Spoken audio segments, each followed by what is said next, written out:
Supreme কোর্টের অবসরপ্রাপ্ত বিচারপতি AHM এর শামসুদ্দিন চৌধুরী মানিককে আটক করা হয়েছে। ভারতে পালিয়ে যাওয়ার সময় সিলেটের কানাইঘাট সীমান্ত থেকে তাকে আটক করে বিজিবি। বিস্তারিত ডেস্ক রিপোর্টে।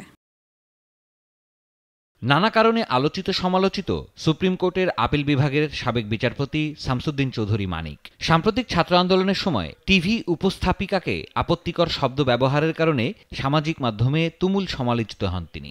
রাজাকারের বংশধররা আওয়ামী লীগ সরকারের পতনের পর অনেকের মতো তিনিও গা ঢাকা দেন।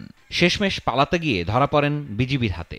বিজিবি জানায়, শুক্রবার রাত 11টার দিকে কানাইঘাট সীমান্তবর্তী ডনা এলাকা থেকে তাকে আটক করা হয়। তিনি ভারতে পালানোর চেষ্টা করছিলেন। আটকের সময় ভিডিও রেকর্ড করা হয় মানিকের।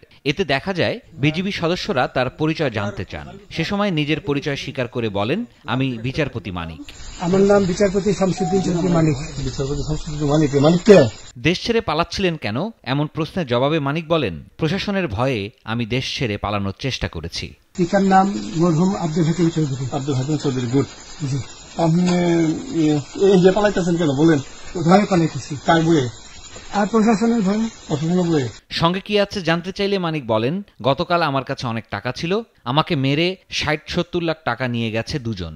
এখন আমার সঙ্গে ব্রিটিশ পাসপোর্ট, বাংলা পাসপোর্ট আর কিছু টাকা আছে। বিজিবি সদস্যদের এক প্রশ্নের জবাবে তিনি বলেন, আমি কোনো জুলুম করিনি, বিচারে রায় যা এসেছে আমি সে রায় দিয়েছি। 60-70 লাখ? আচ্ছা, 60-70 লাখ। আচ্ছা, নিয়ে গেছে। নৌকালাও সাথে নিয়ে নিছে? নৌকালা এবং ওই লোক দুজন সাথে একসাথে নিছে? না, ওই দুই ছোকরা নিছে। গত 5 আগস্ট আওয়ামী লীগ সরকারের পতনের পর ঢাকা ও নোয়াখালীতে দুটি মামলা হয়েছে শামসুদ্দিন চৌধুরী মানিকের বিরুদ্ধে। দুই মামলাতেই বিএনপির প্রতিষ্ঠাতা জিয়াউর রহমানকে নিয়ে আপত্তিকর মন্তব্য করার অভিযোগ আনা হয়েছে তার বিরুদ্ধে। সিরাজুম মুনির শুভ, নাগরিক।